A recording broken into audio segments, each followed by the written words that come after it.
আসসালামু আলাইকুম। আমি অ্যাডভোকেট রুবিনা আক্তার রুবা। আমি যুগ্ম আহ্বায়ক মহানগর উত্তর কৃষক দল, বাংলাদেশ জাতীয়তাবাদী কৃষক দল। আমি থেকে আসছি ঢাকা 17 আসনে। আমি নির্বাচনী ক্যাম্পেইনে আছি কৃষক দলের পক্ষ থেকে, তারেক রহমানের পক্ষে। এগুলো হচ্ছে পাগলের প্রলাপ ছাড়া আর কিছুই না, মানে পুরো পাগলের প্রলাপ। যে একমাত্র সবকিছুর মালিক যখন আল্লাহ, বেহেশতের মালিক যখন আল্লাহ, তখন আল্লাহ নির্ধারণ করবে যে কে বেহেশতে যাবে, কে দোজখে যাবে। ওটা যে করতে, যেটা হচ্ছে ভণ্ড এবং প্রতারক। জামাত হচ্ছে যে ওরা যে বিগত 17 বছর ধরে ছাত্রলীগের সাথে গুপ্তভাবে ছিল, মানে ইসলামী গুপ্ত শব্দটাকে মুনাফিকি বলা হয়। যারা গুপ্তভাবে যে আগে মুসলমানদের সাথে মিশে কাজ করতো এদের সাথে, তখন ওরা হচ্ছে মুনাফিক, ওদেরকে মুনাফিক বলে। এই জন্য ওরা আছে যে সকল কার্যক্রম কর্মকাণ্ড চালাচ্ছে, মানে মুনাফিকি। ওরা জামায়াত ইসলাম, তাদের জামায়াত ইসলামের নামটাই করে ফেলছে, যার ওরা মুনাফিকি দল হিসেবে প্রতিষ্ঠিত হয়েছে বর্তমানে।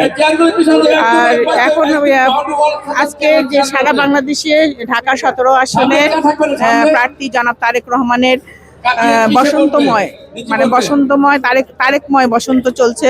এই জন্য আজকে আমি বসন্ত রঙে সেজে এসেছি এবং সারা বাংলাদেশে যে নির্বাচনের জোয়ার এসেছে, সবাই তারেক রহমানকে দোয়া করবেন, তিনি যেন বিপুল ভোটে জয়লাভ করে সরকার গঠন করতে পারে এবং জনগণের সেবা করতে পারে।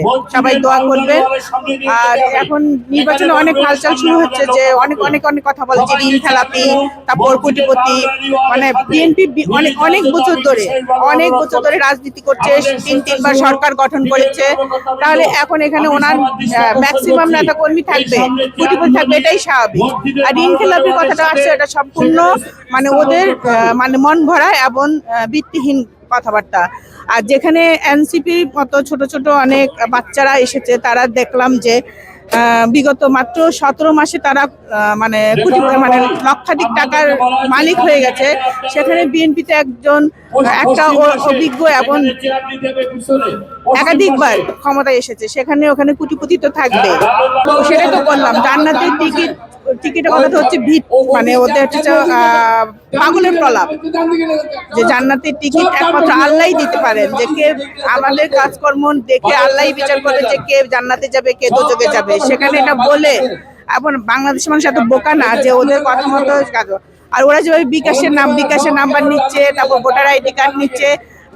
91 সালে আমরা যখন অনেক ছোট ছিলাম, তখন আমরা দেখতাম যে আমাদের পাড়ায় মহল্লায় আওয়ামী লীগ কোরআন শরীফ মাথায় দিত এবং প্রত্যেকে 1000 টাকা করে দিত। কিন্তু দিন শেষে দেখা গেছে, ভোট শেষে দেখা গেছে ওই এলাকায় বিএনপি বিপুল ভোটে জয়লাভ হয়েছে। এই জন্য আমি এবারও বিশ্বাস করি, সবাই বিকাশ নাম্বার দেন, টাকা নেন, তারপর ভোটার আইডি সবকিছু দেন, কিন্তু ভোটটা দানের শেষে দিয়ে, এবং এটাই হবে। বাংলাদেশের মানুষ এত বোকা না, কারণ ওদের চেহারাটা দেখবেন, প্রত্যেকের চেহারা একদম রাজাকারের মতো। আর অপরদিকে আমাদের নেতা মনে হয় কি ব্রিটিশ, মানে এত স্মার্ট, এত সুন্দর একজন নেতার অপোজিটে জামাতকে দেখেন। এই জন্য বাংলাদেশের মানুষ এত বোকা না, অবশ্যই মানে তারেক রহমানকে ভোট দিবে এবং তারেক রহমানের মতো নেতাকে কেউ কখনো করবে না, বিফলে মানে হারাবে না ইনশাল্লাহ। আগামী 12ই ফেব্রুয়ারি নির্বাচনে আমরা সবাই বিপুল ভোটে জয়লাভ করব এবং 12 তারিখ শুভ দিন সকালে ঘুম থেকে মানে তাহাজ্জুদের নামাজ পড়ে, ফজরের আজানে জামাত করে ওখানে নামাজ পড়বেন এবং ভোট দিবেন সময় মতো। তারেক রহমানের এই নির্দেশনা আমরা সবাই মেনে চলবো ইনশাল্লাহ, এবং 12 তারিখে নির্বাচনে বিএনপি সরকার গঠন করবে ইনশাল্লাহ। সবাইকে ধন্যবাদ।